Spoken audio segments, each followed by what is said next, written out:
Global Leadership Group presents Leadership Summit 2026.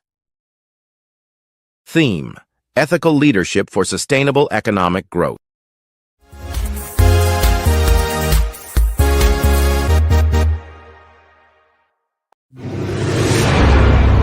Leadership Masterclass coming up.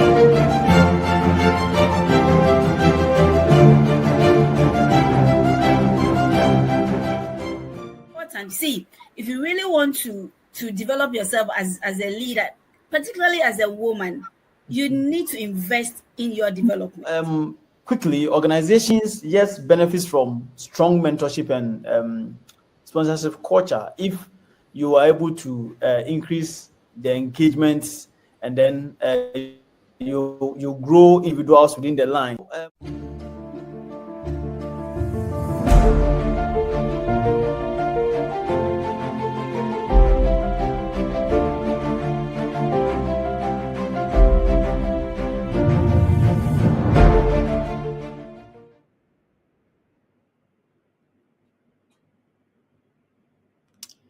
Hello, good morning, good afternoon, good evening, and welcome to today's talk show from Global Leadership Group. Today we are talking on succeeding in a multicultural world. In a time like this where businesses and communities are increasingly interconnected, understanding leadership across cultures is no longer optional. It is very, very essential. So for Global Leadership Group, we always look for creme de la creme resource persons or guest speakers who have rich experience in whatever topic we are coming to discuss. So this evening, we are very much privileged to have two of them, and I'm introducing them in no particular order. The first is Pastor Christian Sinclair. He's actually not new to our program, but then I'll still read his profile to you. Pastor Sinclair is a banking professional with over a decade industry experience. His professional experience spans across central operations, branch operations, consumer banking, consumer experience, hospitality management, and people management. His passion for excellent service delivery inspired him to be part of the pioneering team for Consolidated Bank Ghana's customer experience department. He currently serves as the unit head of the service operations unit, whose major mandate is to ensure excellence service delivery across the bank. Christian is also the lead consultant for Mekis Consults and Customer Service Ghana. Christian is an ordained Baptist minister, currently serving as the pastor in charge of Christian education, music, and media at Lifeway Community Baptist Church, East Legon. He holds a Bachelor of Science degree in Human Resource Management, Commonwealth Executive MBA, Master of Arts in Ministry, and is an IFC World Bank certified trainer. He's married to Mrs. Na Mercy Sinclair, and they are blessed with 3 children: Aaron Nicholas, Judah Enoch, and Samantha Christine. Hello, Pastor. You are welcome as always. Thank you. Okay. Sure. And we also are very fortunate to have Mr. Augustine Michael Izugwe. He is CISSP cybersecurity leader with over a decade of global experience securing financial, healthcare, and government systems. He holds advanced degrees in cybersecurity engineering and distributed systems and networks at the University of Maryland, College Park, USA, and University of Hertfordshire, UK, respectively. Augustine has led major initiatives in cybersecurity, regulatory compliance, vulnerability management, penetration testing, and cloud security across organizations such as Bank of America, Etisalat, yeah, and National Ambulance UAE, earning multiple awards for excellence in service. A recognized graduate student senator at UMD, he combines technical expertise with strategic leadership to strengthen enterprise security and resilience. Mr. Augustine, you are so welcome. Thank you very much for having me. Great. I'm very excited this evening to have you to share your rich experience with us.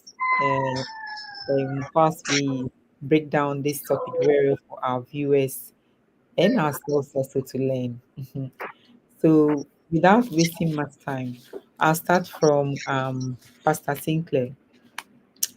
Please, what does global leadership mean to you in today's interconnected world? Sorry. Yeah, so thank you so much once again.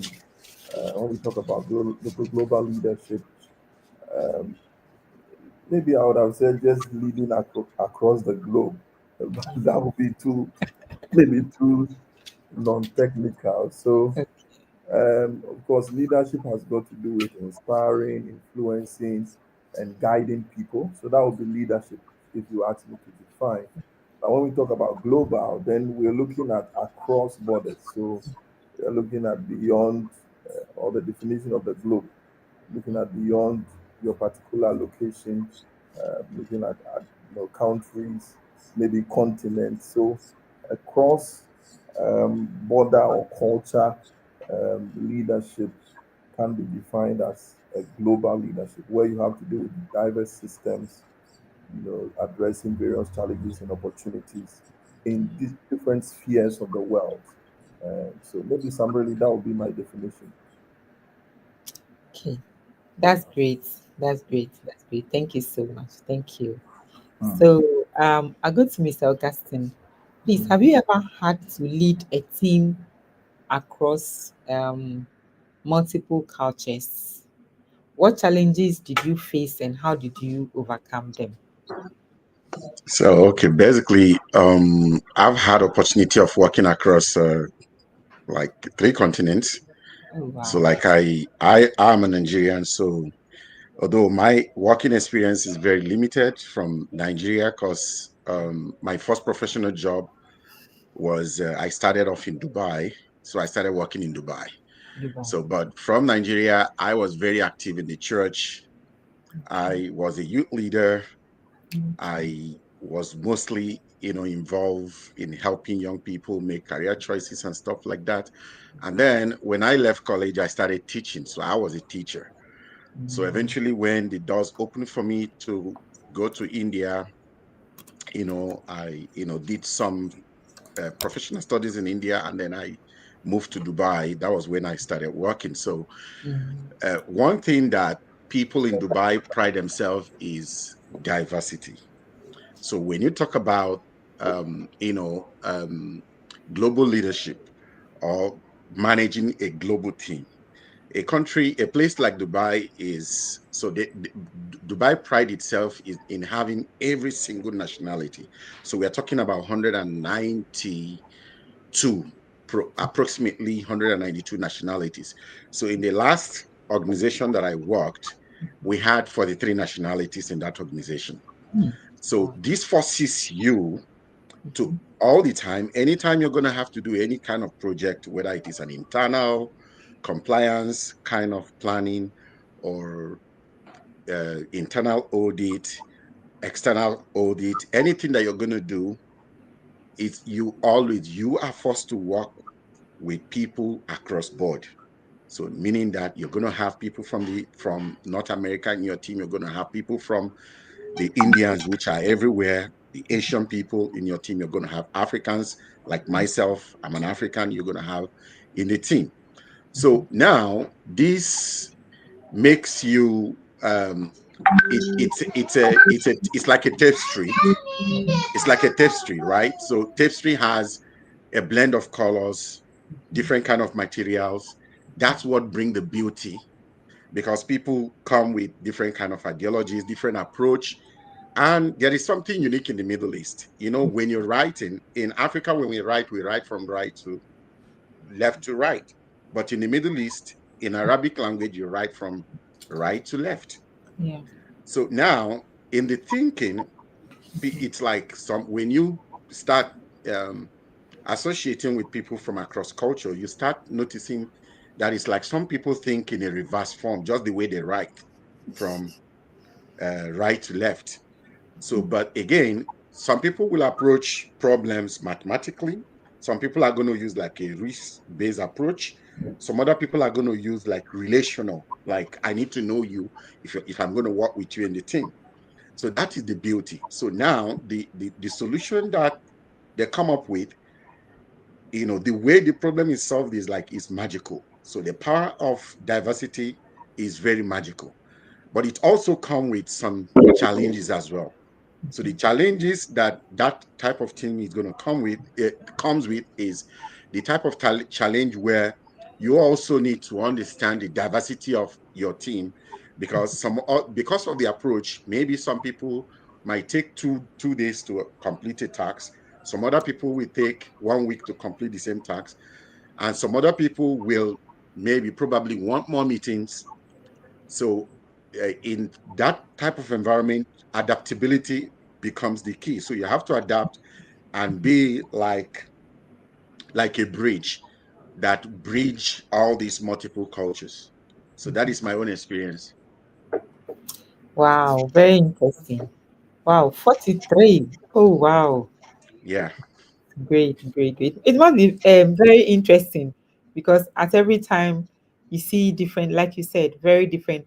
Some are looking at it from one angle, the other one also from, especially the way they even write, like you're saying. That's very interesting.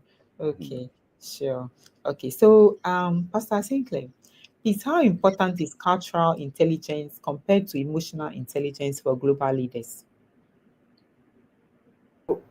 So interestingly, for a very long time, we've all been used to emotional intelligence, and that's been the highlight, when it comes to corporate world. Yeah. But now, when we talk about, global leadership, looking at a multicultural setting, a few things that will have to be highlighted, like you said, is cultural intelligence, where now we are looking at your ability as a leader to function across national, ethnic, and organizational cultures. So now you are not just dealing with one person from one particular culture, but you are dealing with different persons, with different backgrounds and all of that. It becomes a very important skill. I mean, just listening to Austin, I'm wondering what kind of intervention. It will take a lot of work. And I Yeah. had the opportunity to be in a place like Disney World where I worked, and it's crazy out there because you need to be careful that you don't trespass, because a hello in your language, a smile in your language is interpreted differently.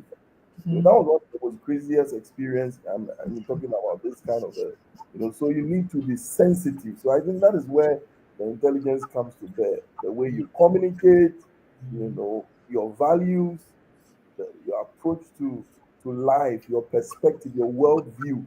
Will have you have to move it beyond what you know and what is accepted within your domain to Mm, now trying to relate to looking at, emotional intelligence will say from your customers or your fellows perspective, but this time around you are looking at from the person's cultural perspective, so mhm. then it becomes stronger, intense, and has to be deliberate. Thank you. Thank you so much. Thank Yeah. you. So, my next question still goes to you. So, Mhm. what practical steps can leaders take to improve cross-cultural communication? Okay, so I think the first thing is that you will have to know, try to come, have a, I will call it, have in banking we say know your customer. I would say now know your employees. Mhm. Now it's not going to go beyond just the regular of their skill, their professional background. Now you have to zoom in on their cultural background. Okay, what does this mean to them? And that would highly impact on the way you communicate, the way you engage. Mhm. You have to now move from individualism to now collectivism, where it's no more about an individual. And another big one there in step one, which is building cultural awareness, is also trying to identify the various communication languages and what it means to each person. I'm sure Austin will have a lot of experience there because I remember I worked with some Chinese, and their perspective to life is completely different, completely different, and that which is funny to you is offensive to them. So you need Yeah. to be able to build that cultural awareness that at all times I'm not in Ghana, I'm not in Nigeria, I'm with different kinds of people so that it doesn't get to you. I also think very important in communication is active listening, and you need to practice it because technically there's going to be situations of language barrier. I mean, like I said, in Disney World, I Yeah. work with some Japanese, they barely hear the English. Yeah. And yet they don't want you to look down on them like they don't understand the language. They want you to, it's intriguing. You don't understand. Okay. So, So again, your demonstration or building of cultural intelligence is very important. We spoke about it a while ago, but now it becomes key to communicating because you want to be able to see it from the person's perspective, relate from the person's perspective. Also, trying to build on inclusive interaction. So at all times, you try to avoid a situation where it will be seen as you are building factions or because already as a leader there is them if for example if you are in a team that has some Ghanaians and other nationalities, they easily will think that people will prejudice that you would have you would tilt towards Ghanaians. I mean there's a soft spot towards Ghanaians, so you must intentionally build that, so maybe by round table discussions, respecting the views of all team members, trying to frown on using your local dialect. Let me be a bit practical. Sometimes you are a bit tempted, to say something in a language that might not be favorable to all others present. And then building trust and relationships is very important. Trying to make sure that you deepen your bond with your team members would help in, curbing or reducing the errors in or multi-communication, multicultural communication. So primarily, these are a few things I would want to say. And then maybe providing training as well. I think that's important because cross-cultural communication is a skill that has to be built. It's not automatic. So it's good to also have sessions like this with your team members to sensitize them on how to approach communication in the kind of environment they find themselves. Thank you. thank you so much. Thank you so much. Thank you. So, active listening, inclusive interactions, building trust, and also enriching your relationship with them. All this will help you uh, to be able to work well during that environment, during your stay in that environment. Thank you so much. So, Mr. Michael, please, in your experience, what makes multicultural teams stronger and what makes them harder to manage?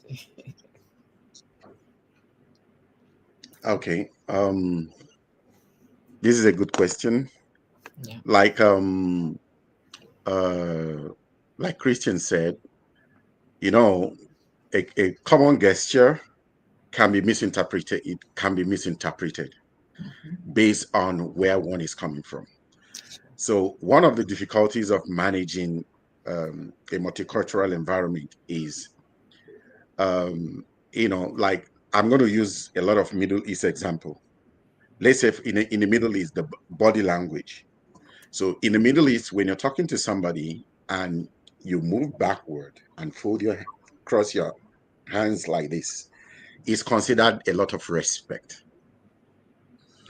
But if you do the same thing in North America, in the USA, that's considered like unwillingness to share, like you're keeping a distance, you're trying to maintain your space. It's not considered like, it's considered like don't come close to me, like it's more hostile.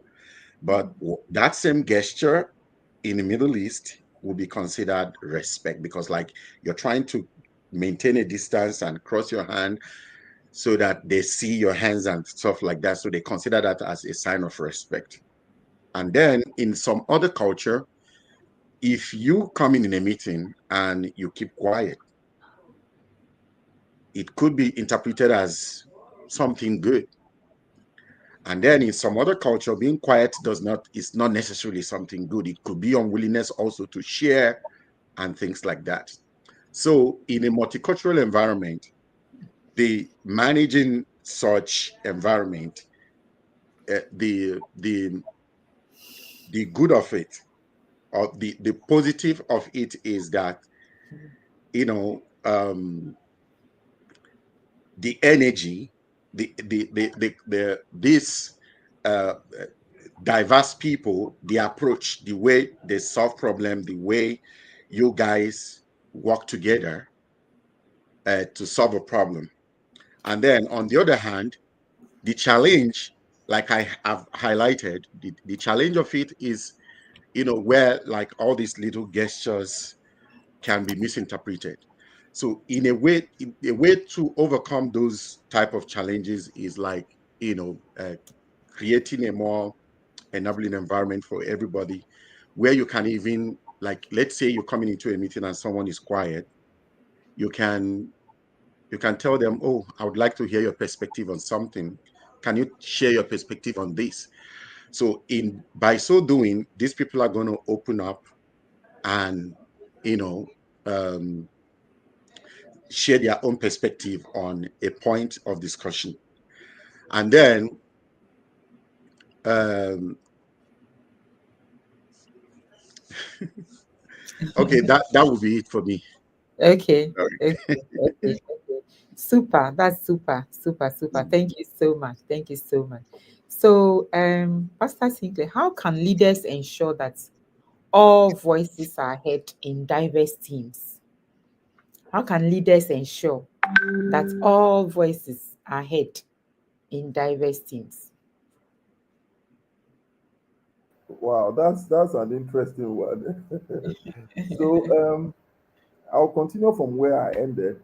So one is that create psychological safety, because already, like our earlier presenter was mentioning, there's a lot going on in the minds of people.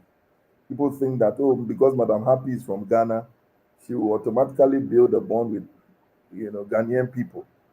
It's easy for that to happen in a multicultural setting, or they can even zoom in on your particular tribe. For those who might not be outside Ghana and are working in Ghana, we are not just talking about global as in a context of multi-country. But within our Ghanaian setting, it happens so much. Uh, so Yeah. one, build safety. Don't let anybody think that the Sinclair is a Ghana, so he's to the Ghans, or he's not. So intentionally and admit mistakes, and also be fair about your your judgments, your queries. Anytime you have to give an instruction, let there be fairness. Number two, use structured participation. Okay, so be intentional. If, for example, you're having a meeting, sometimes even online, virtually, intentionally call out, oh, happy, we've not heard your voice. What do you have to say? It continues to build that, confidence in the people that indeed, you know, Maria, oh, what did I say in summary? Force it. Try to encourage it. And then try to leverage multiple communication channels. So for example, like my Chinese people, you are working with them, possibly the person is now building his or her capacity using the English language. So you need to use various methods. Okay. So maybe the verbal won't work 100%. You need to apply some non-verbal. I remember with the Chinese guys, you will do some greeting here and there just to show that, you know. Number four, be mindful of your language. Okay, be mindful of your language. So use clear, for example, if you are working in an environment where it's not highly English, if I'll use that, don't go using heavy English language. It's not that you want to display your grammatical prowess, is in the, yeah, don't be lackadaisical. You are talking to somebody who the person is now trying, let me use Oga or Austin. The person is trying small now to come hear some of the language now. Then you are using something which the person cannot understand. So try to do that. Acknowledge and validate contributions, So applaud them. Oh, Charlie, oh, you said this. Oh, that's nice. Wow, where did you learn this English word? It works, because it's helping the person to know that, oh, we cherish your efforts to build, communication within the team and build cross-cultural awareness, So train the team on different cultures, their communication, intentional, let them build themselves. Then foster one-on-one connections. Okay, so once in a while, you check on somebody. Oh, I think it connects to the point one I made, but this time around, outside of meetings. So try to continue to build that bond. And once we do that, give people option to share their input in smaller groups before larger meetings. So once you know that there are language challenges here and there, we can use that to build a very beautiful family in terms as leaders in driving, ensuring that all are ahead in our multicultural environment. Thank you.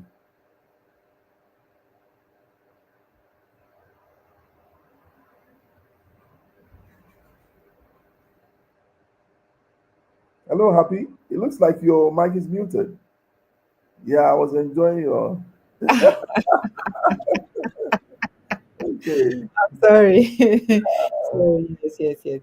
I was Okay. saying very great perspectives shown out there. Yeah. Yeah.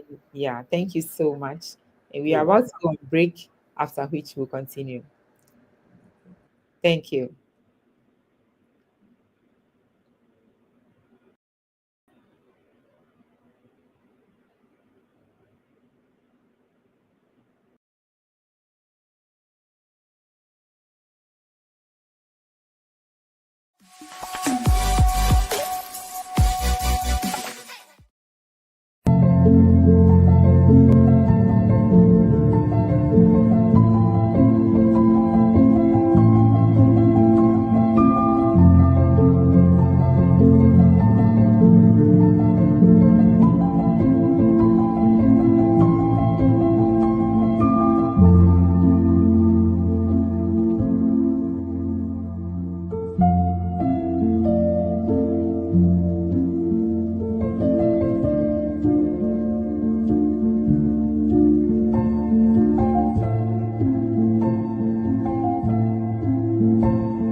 Global Leadership Group presents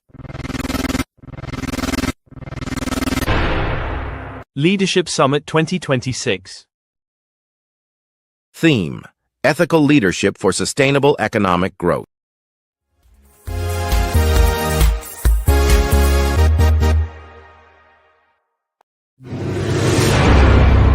Leadership Masterclass coming up.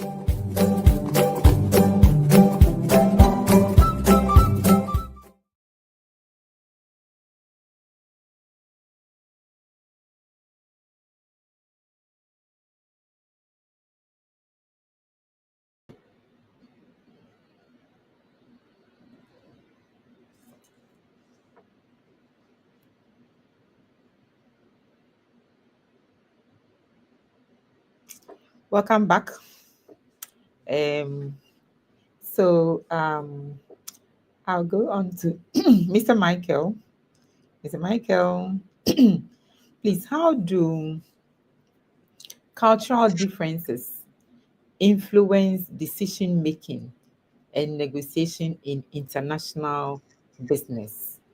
How do cultural differences influence decision making and negotiation in international business? I have seen that it can make it a little bit hard, in the sense that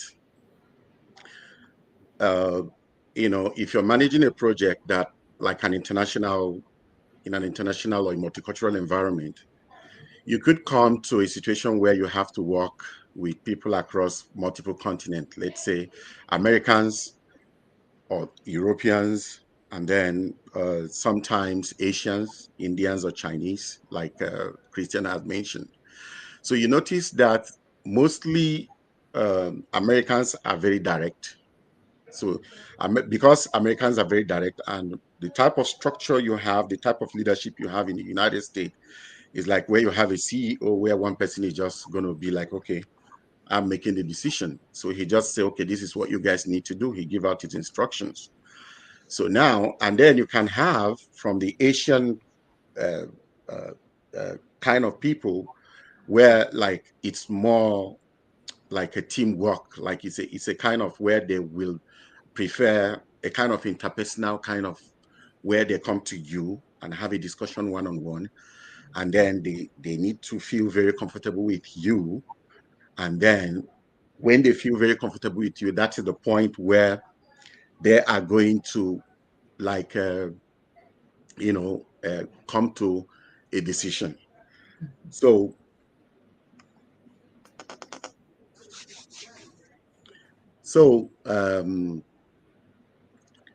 and then maybe Europeans, like let's say Germans are known to be very detail oriented. So when you have this different approach, it can cause a kind of difficulty in coming to making a decision.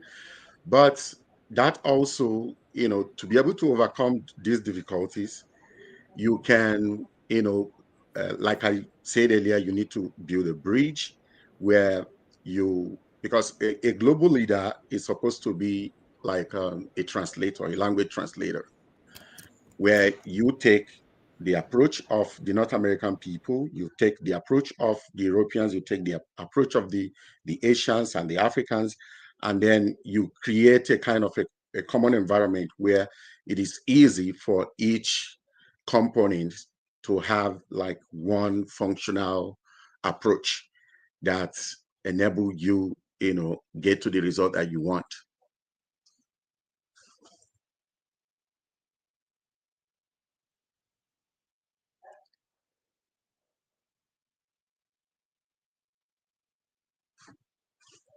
The volume is gone.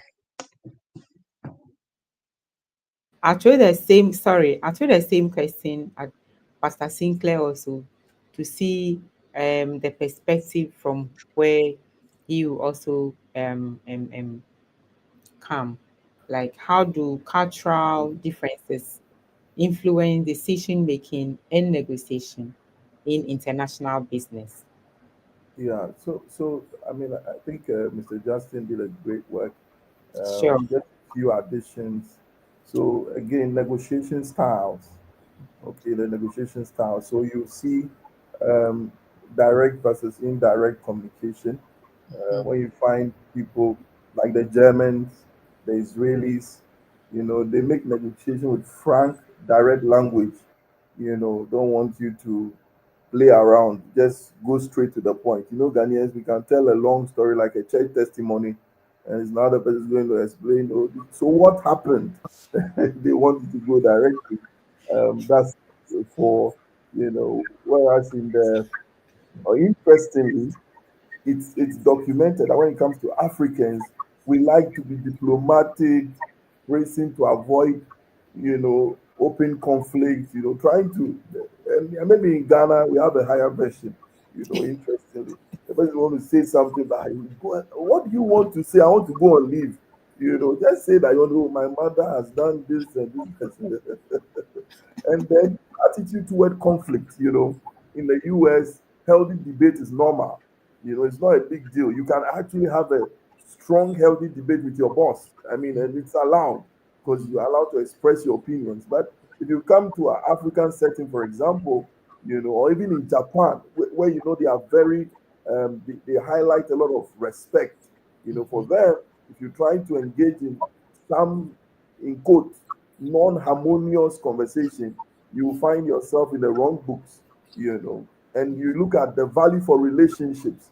Okay, some cultures like the Latin America, Middle East, Africa, there's a lot of value for relationships. So from today, Mr. Michael becomes my brother. I meet him somewhere, but I remember when I was in Disney World, you can do something with somebody and the next day it's as he doesn't even know you from anywhere. Something like that happened one of the days in our apartment we were living. So it's a different worldview and the way they respond to things. And role of formalities, also comes to bear risk tolerance. Now, when you look at the American setting, they are comfortable with risk taking. It's documented and known. With the Asians, the Middle East, they prefer to be cautious, long-term approach. And when you come to Africa, I don't know how maybe we will be extra risk because we look at the spiritual and all of that. I mean, somebody has got to see a prophet before he enters a business. So the dynamics are completely different, And then impact on business outcomes, you see that's another major area where there are misalignment in decision speed which can lead to a lot of frustration. So, for example, U.S. firms see delays as not necessarily a big deal. Japanese firms will see delays as due diligence. So look at different definitions to perspective. One sees it as let's see it as a delay proper. Others so very very important. And so I think summarily that will be it for my little top up to what Mr. Austin has said. Thank you. Thank you too. Thank you so much. Thank you so much. So with Pastor Sinclair, in an era of globalization and digital work, what skills should emerging leaders focus on? Okay, so I think we've mentioned a few of them already, but just to rehash, one major one is cultural intelligence, where you're now going to build the capacity to be able to relate to intentionally to different cultures. Number two, emotional intelligence, our favorite, plays out again, comes strongly. And maybe you need a higher version if there was emotional intelligence Pro Max, because now you are dealing with, if you are an iPhone user, you are dealing with a high end, different kinds of emotions. Um, there's a lot about digitalization. Now we're doing a lot of digital, so you need to be tech savvy. You can't go into a global multicultural setting and still be looking for A on your desktop, with all due respect. So you need to, because you need to engage. We said earlier that even in communication you have to use various methods. So if you are still doing the excuse me to say, the old methodology of non-digital, we will have some challenges.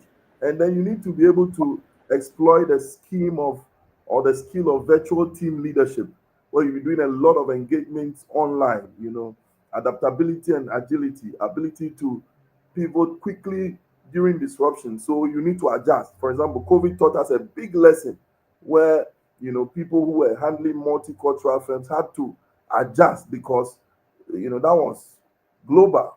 You need to be able to adjust. You need to build that capacity to be able to lead in a multicultural setting. You need to have a global mindset. You need to have a global mindset. There are people in Ghana who are still thinking very Ghanaian. You need to break that and think global. You need to have inclusive leadership. Now we have a lot of talk on diversity and inclusion. You need to be able to brace yourself for that because it is real and is strongly being pursued in different forms. So build knowledge in it and build a skill in that. Of course, we're talking about communication. So you need to enrich your communication skills.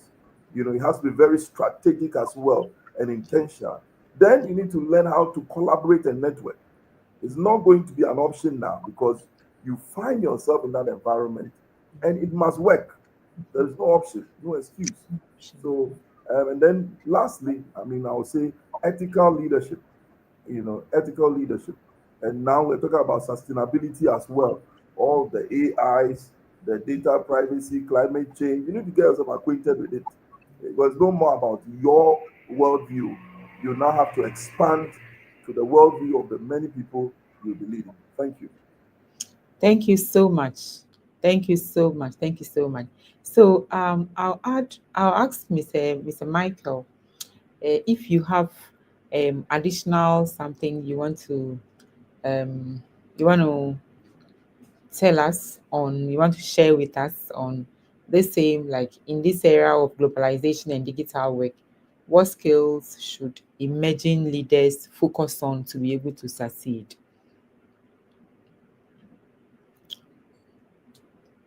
No. Please, I'm mute. I'm mute. No, no. Okay, I said, like Christian already mentioned, the skills a young leader need in this era of globalization. Like Christian already mentioned, he mentioned cultural intelligence, he mentioned global mindset. Then I want to add something like digital literacy, tech savviness, because that's he already mentioned that in another top when he said adaptability. So that's the adaptability part, because the world is changing at a light speed. AI is become a thing. Ability, tech savviness, like he used the Samsung user, no, iPhone user versus a Samsung user. So you should, the person should come up to speed.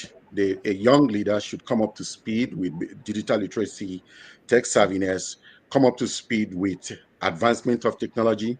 And then he also mentioned emotional intelligence, which is very, very important. He mentioned adaptive and strategic thinking. So, which, I also talked about in my earlier point. So the next one will be collaboration and communication. You know, different, like what we are doing now, we are doing on a digital platform. So ability to adapt to different type of platform, ability to use different type of platform that that will be required, maybe like holding meetings, or like uh, different type of collaboration. Sorry about that. Like my son just walked into where I'm talking. So collaboration and communication. So ability to collaborate, ability to use all the new technologies that are coming to use, and then finally continuous learning and growth. No matter how much you've grown, you will always, the the life principle is, or the surviving life principle is that of continually, no matter how much you need to always continue to learn and also grow. So that would be the skill that a young leader would need in this era. Sure. Continuous learning. Continuous learning. I agree with you perfectly. Thank you so much, Michael. Thank you. And then I'm still with you. So if you could give one piece of advice to young leaders aspiring to succeed in a multicultural world, apart from this one, what would it be? Okay, I would say I would tell the young leader to approach it with humility. That's what I'm going to say. Humility is the key word. Most time people get to position of authority or position of leadership. Mhm. Uh, like I wouldn't say coincidence because there's no coincidence in life. I believe that everything that happened in life is preparation, meeting, opportunity. So when you're prepared and that opportunity presents itself, don't use the attitude of I know it all. Use the attitude of humility. The attitude of humility is like where you go ahead and then you try to you study. First of all, you have to know, like Christian mentioned, that you need to know your customer, know the people you have to deal with, and then by knowing the people you're dealing with, you can try to learn about them, learn about their culture, even saying certain words in those people language. Let's say if I'm going to be dealing with Ghanaians, there's nothing stopping me from learning the greetings like Akwaba, or like just saying something that is going to induce some type of humor. Yeah. So when you do that, it's going to lower that tone of tension and anxiety and make people more easy to communicate with you. So, like I said, humility. And then uh, a willingness to work with different people and just humbly learning to deal with these people and get their own perspective. Great, great, great, great, great, great. Thank you so much. Thank you so much, Michael. So, Pastor Sinclair, um, if you could give one piece of advice to young people aspiring to succeed in a multicultural world, what would it be? Apart from what Mr. Mike has told us. So, what angle would you also come from?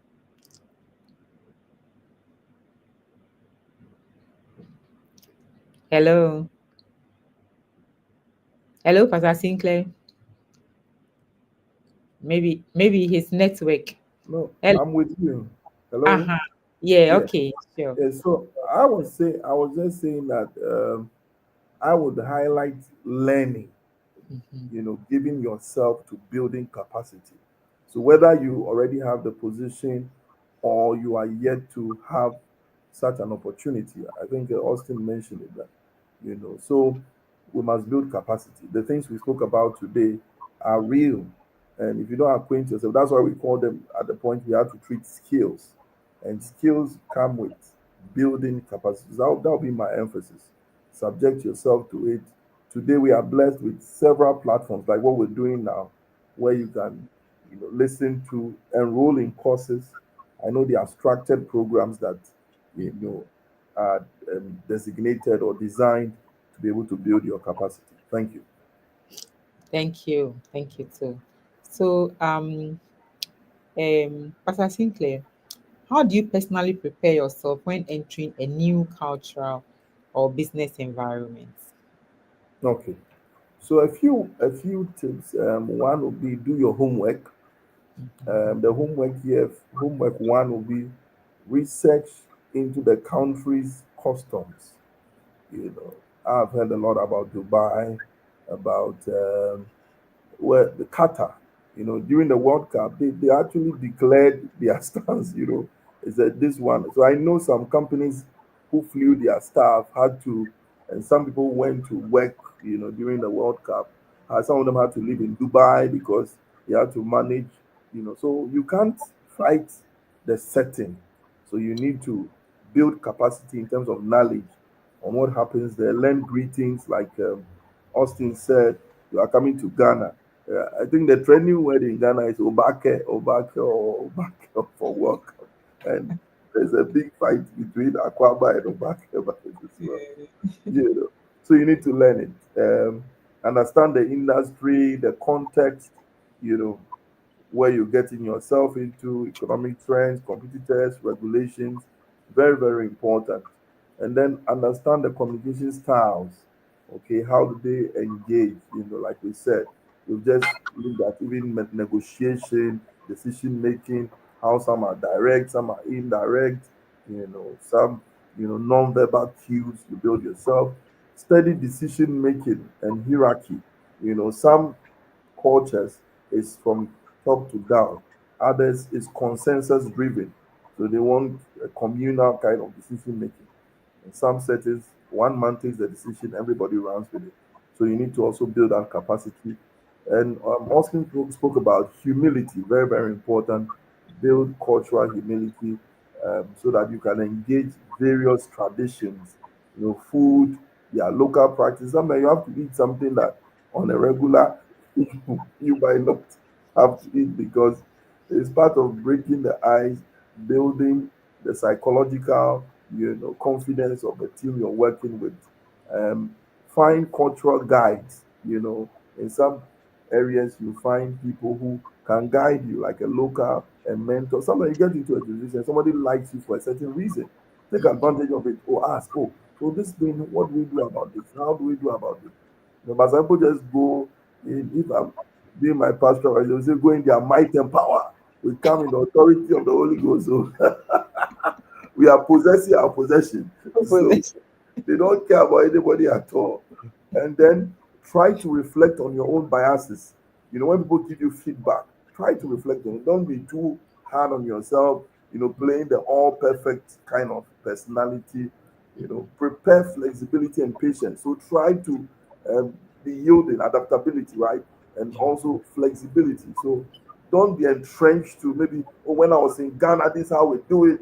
So it has to be done. It is a different environment. Yeah. Be willing to adjust, and things will move a bit slower, but be rest assured that um, as you focus on relationship building and pushing for outcome, and then finally set intentional goals. Okay, be very intentional. Oh, I want to achieve this within this period. And I mean, we've all said in corporate, we encourage that it should be realistic.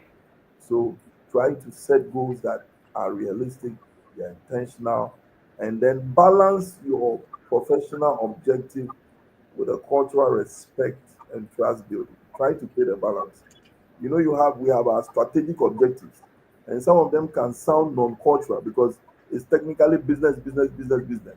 We are talking about KPIs, but we need to now balance it with, it's not just business. You might go into an environment, maybe a Japanese environment, you need to wear some, they will give you something to honor, accept it before now. Oh, let's go directly to the point. We are going to our business, so all of that. So I believe these, amongst many, will be of great help to anyone who wants to um, thrive or prepare him or herself for a multicultural business environment. Thank you. Thank you so much. Thank you so much, Pastor Sinclair. Thank you so much.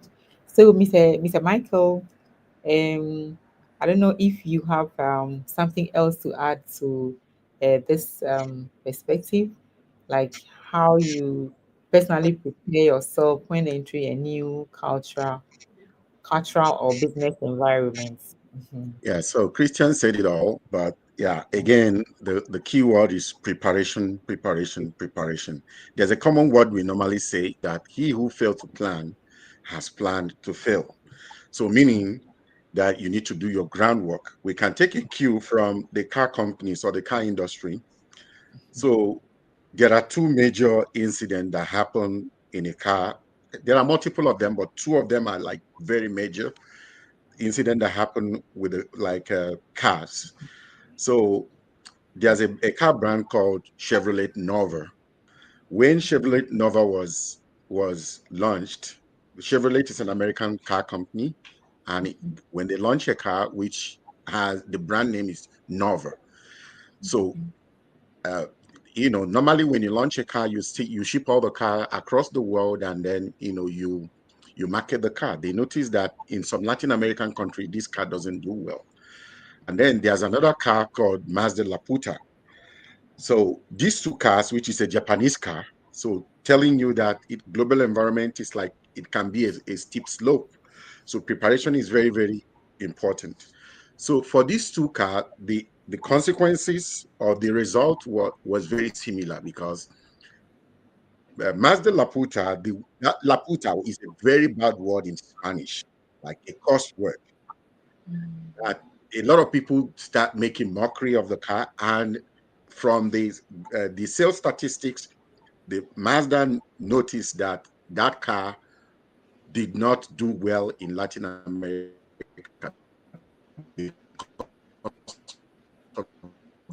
and for Nova is like something that means not working. So like you build a car and based on the way you name it in another language, that word means something bad, like, oh, it doesn't work. So now people start making mockery and making joke of the car. Oh, if it doesn't work, why do you want to sell it to us? So the common denominator is that they were not able to sell these cars in this region. So if they had done their groundwork, if they had like even get somebody like more reason why in an interconnected world, you actually need people from everywhere to successfully do business or do whatever anything that you are interested in doing. So if they had done their proper preparation, they would have known that Nova is not a good word. And for Mazda, they would have also known that the Mazda Laputa was not a good word in Spanish, but in their own environment, that's probably something beautiful.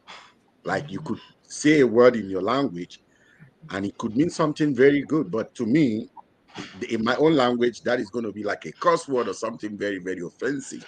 So preparation, preparation, preparation. That's what is required. Thank you so much. Wow. In fact, personally, I've learned a lot this evening. Uh, in fact, I don't know. I wish we had more time so that we learn more. But all too soon, our 1 hour is up. And on behalf of our viewers and Global Leadership Group, I want to say a very big, big thank you to our two wonderful resource persons. But we've had powerful insights today about adaptability, inclusion, cultural intelligence, and also um, you've told us some of your very rich experience that will back all that. If I've jotted so many things down: active listening, inclusive interaction, trust, training. I've listed a whole lot that you talked about. Thank you so much. And God bless you for taking time out of your busy schedules to continue to build capacity of our leaders. God bless you. Thank you so much. Thank you. So, to our viewers, until next month, same time, we hope that you play this video and listen several times, and actually take notes from it. This will help you build your capacities to be able to perform on your job and all that. Thank you so much, and goodbye. Bye. Bye. Bye. Global Leadership Group presents Leadership Summit 2026. Theme: Ethical Leadership for Sustainable Economic Growth.